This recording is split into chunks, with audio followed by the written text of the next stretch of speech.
నమస్తే. ఇప్పుడు మీరు చూడబోతున్న వీడియో ఖచ్చితంగా మీకు ఉపయోగపడుతుంది, నచ్చుతుంది కూడా.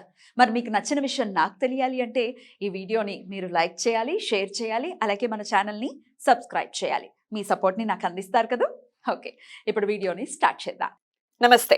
Welcome to our channel. నేను పద్మిని. ప్రస్తుతంతో పాటు ప్రముఖ ఆధ్యాత్మికవేత్త, జ్యోతిష పండితులు, అమ్మవారి సేవకులు, దత్త గణపతి ఉపాసకులు మురళీధర శర్మ గారు మనతో పాటు ఉన్నారు. మాట్లాడదాం. నమస్కారం అండి. మహాదేవ శ్రీమాత్రే నమః. పండగ బాగా జరిగిందా?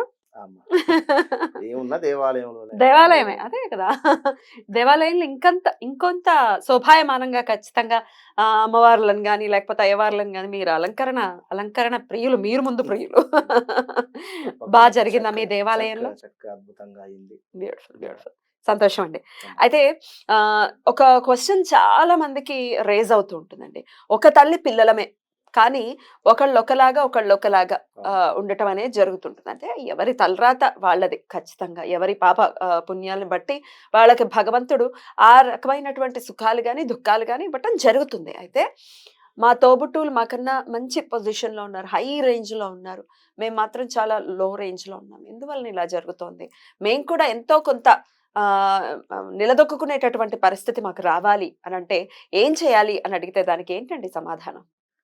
తప్పకుండా రెమెడీ అనేటువంటిది కాదు దీనికి సంబంధించింది. అంటే రెమెడీ చెబుదాం తప్పకుండా.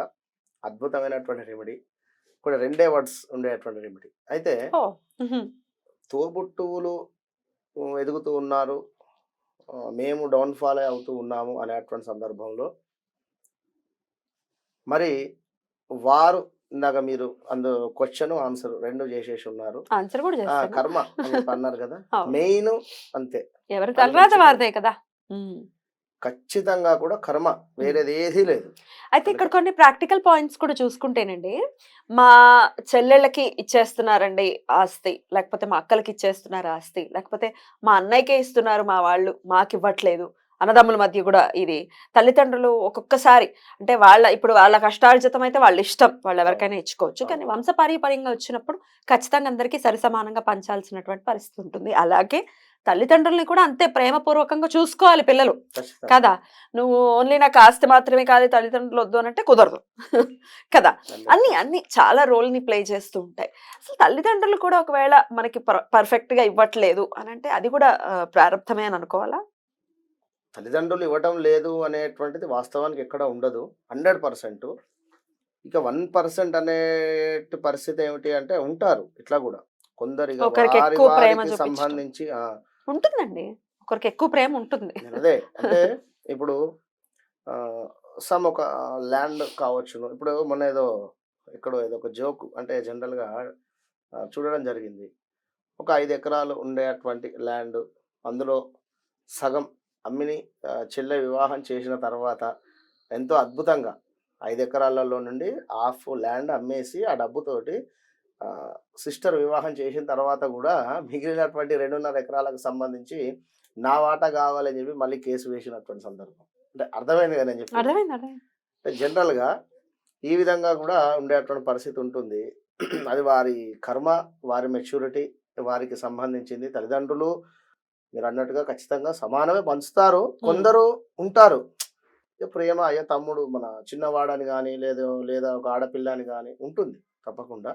కానీ ఏదున్నా కూడా వారి కర్మ, వారి జాతకంలో చక్కటి గ్రహాలు చక్కగా లేకున్నా వారి పట్ల వీరికి ఇవ్వాలి అనేటువంటి ఆసక్తి ఉండకపోవడం. ఇప్పుడు ఎన్నో వీడియోల్లో కూడా చెప్పుకోవడం జరిగింది. ఇప్పుడు చంద్రుడు నీచబడిన, చంద్రుడు సరైనటువంటి స్థానంగా లేకున్నా కూడా మనము చంద్రుడు అంటే ఎస్పెషల్లీ తల్లికి తీసుకోవడం జరుగుతుంది కనుక తల్లికి సంబంధించినటువంటి ప్రేమ, ఆప్యాయత అనేటువంటిది ఉండకపోవడం కానీ ఇలాంటివి ఉంటూ ఉంటుంది. ఇక ముఖ్యంగా తోబుట్టుల విషయానికి వచ్చినట్టయితే ఖచ్చితంగా కూడా వారి కర్మ, ప్రారబ్ధ కర్మ. ఇందులో వారు ఎదుగుతున్నారు అంటే వారి కష్టపడుతున్నారా లేదా వారి అంటే ఏ విధంగా అనేటువంటిది కూడా ఒకసారి క్వశ్చన్ వేసుకోవాలి. మనం ఇంట్లోనే ఉండి వాళ్ళు ఎదుగుతున్నారు అని కూడా తప్పు అవుతుంది. అంతే కదా, మనం కూడా కష్టపడి ఎవరి పని వారు చేసుకుంటే పైకి రావడం జరుగుతుంది. మరికొందరు తక్కువ కష్టము తక్కువ పీరియడ్లోనే ఎదుగుదల కానీ 4 రూపాయలు సంపాదించుకోవడం కానీ ఉంటుంది. అది కూడా పూర్వజన్మలో వారు చేసుకున్నటువంటి కర్మగానే చెప్పడం జరుగుతూ ఉంటుంది కనుక తోబుట్టువులు ఎదుగుతున్నారు అనేటువంటి సందర్భంలో సంతోషపడండి. 100% మీరు సంతోషపడితే ఖచ్చితంగా కూడా యూనివర్స్ మిమ్మల్ని కూడా అక్కడికి చేర్చేటువంటి పరిస్థితి ఉంటుంది. అట్లా సంతోషపడకనే కదా ఈ ప్రాబ్లమ్స్ అన్ని. అరే రే నా నా తోబుట్టోళ్ళు పైకి వెళ్ళిపోయారు కారు కొనుక్కున్నాడు, అరే వాడు నా అపార్ట్మెంట్ తీసుకున్నాడు అని నువ్వు గాని నువ్వు నువ్వు తోబుట్టు సంతోషంగా ఉంటే చూడలేకపోతుంటే నువ్వు సంతోషంగా ఉండాలని భగవంతుడు ఎందుకు చూస్తాడు? 100% కదా, ఖచ్చితంగా. ఆ, కనుక సర్వే జన సుఖినో భవంతు. Exactly. అందులో చిన్న చిన్న ప్రాణులు వస్తవి, మీ కరెక్ట్. తోడుపుట్టువులు వస్తారు, మీ అమ్మా నాన్న వస్తారు, మీరు వస్తారు. నేనే బాగుండాలి, నేను మాత్రమే బాగుండాలి అని అనుకునేటువంటి వారు ఎప్పుడు కూడా పైకి రాలేరు. 100%. అంతే. 100%. ఎందుకంటే చక్కటి మనసు చక్కగా ఉంటే సరిపోతుంది. ఇక వీరు మరి ఖచ్చితంగా కూడా ఈ విధంగా ఉండేటువంటి వారు ఒకసారి వారి చార్ట్ని చెక్ చేయించుకోవాలి. వారి యొక్క జన్మ లగ్నం ఏమిటి, మన లగ్నంలో ఎట్లా ఉన్నాయి గ్రహాలు. ఇప్పుడు 9వ స్థానంలో కుజుడు ఉన్నట్టయితే ఎంతటి పుణ్యఫలం అయితే సంపాదించుకున్నా కూడా ఎక్కువ కూడా నిలబడదు. 9వ స్థానంలో కుజుడు ఉన్నట్టయితే ఒక కుజగ్రహమే కనుక ఒకవేళ కుజుడు తన స్వస్థానంలో ఉంటే స్వస్థానంలో ఉంటే పర్వాలేదా? పర్వాలేదు. కానీ ఆ యొక్క కుజగ్రహం మీద శని దృష్టి గాని లేదా ఇంకేమైనా రాహుకు సంబంధించింది కానీ ఏమైనా దృష్టి అప్పుడు ఉందా కూడా చూసుకోవాలి. అప్పుడు పుణ్య కర్మ అనేది వ్యయమైపోతుంది అంతేనండి. కనుక ఇక అది ఒకటి అని చెప్పలేదమ్మా మనం. ఖచ్చితంగా కూడా అది వారి ఇప్పుడు కుజుని దశ అయిపోయింది అనుకుందాం, వారికి నెక్స్ట్ వచ్చేటువంటి దశ తక్కువగా అనుకూలిస్తుంది. మరలా వచ్చేటువంటి దశలో మైనస్ ఉండేటువంటి పరిస్థితి ఉంటుంది. కుజ తర్వాత రాహు వస్తుంది. రాహు తక్కువ ఉంటుందా? ఇబ్బంది 18 సంవత్సరాలు. అదే అది కాస్త ఇబ్బంది పెడుతుందా? ఏమిటి రాహు దశ? ఉమ్, నేను అనేది కుజుని తర్వాత మరలా కుజుని దశ రావడం గాని లేదా కుజునిలో అంతర్దశ రావడం గాని, ఏదైనా రాహులో కుజుడు గాని గురు అలా దశ వస్తూనే వచ్చినప్పుడు ఉంటాయి. కుజుడు గాని వచ్చినప్పుడు ఒకసారి గుడ్ రిజల్ట్ ఇచ్చినటువంటి కుజుడు సెకండ్ టైం తక్కువ రిజల్ట్ ఇవ్వడం గాని, లేదా ఇప్పుడు ల్యాండ్ తీసుకున్నారు అనుకుందాం, కుజ దశలో వారు 4వ స్థానంలో కుజుడు ఉన్నాడు అనుకుందాం. ఇక రెండవసారి వచ్చేటువంటి మహాదశలో కానీ లేదా కుజునికి సంబంధించినటువంటి ఈ యొక్క భుక్తిలో కానీ ల్యాండ్ రిలేటెడ్ ఇష్యూస్ రావడం కానీ, లేదా ల్యాండ్ రేట్ పెరగడం కానీ లేదా తరగడం కానీ, ఇదంతా కూడా చార్ట్ చూస్తేనే మనం అర్థం అవుతుంది. 1, 2 అని చెప్పలేము. సముద్రం 1, 2 మాత్రము చెప్పడం కష్టం.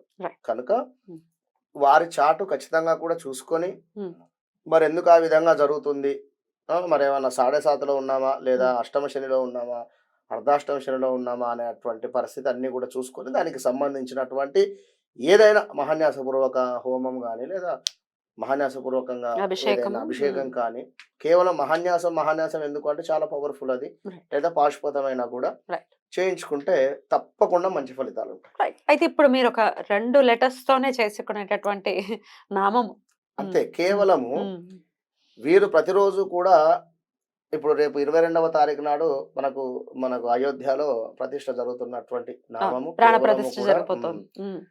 ఆ స్వామికి సంబంధించింది. కేవలం మనకు శ్రీరామ అనేటువంటి నామాన్ని ఖచ్చితంగా కూడా ఉత్తరాన్ని చదువుకున్నట్టయితే మంచి ఫలితం ఉంటుంది. లేదా కేవలం రాముని యొక్క నామము జపించండి ఏదైనా దేవాలయంలో కూర్చొని, చాలా అంటే చాలా తొందరగా రిజల్ట్ ఉంటుంది. చాలా అద్భుతమైనటువంటి విషయాన్ని చెప్పారు. మనలో మన ఆలోచన ధోరణిలో మార్పును తెచ్చుకుని రామనామాన్ని కనుక పట్టుకుంటే ఖచ్చితంగా మార్పు అనేది రావటం తథ్యం. అంతేనా అండి? రైట్ అండి. Thank you so very much అండి. నమస్తే. మహాదేవ.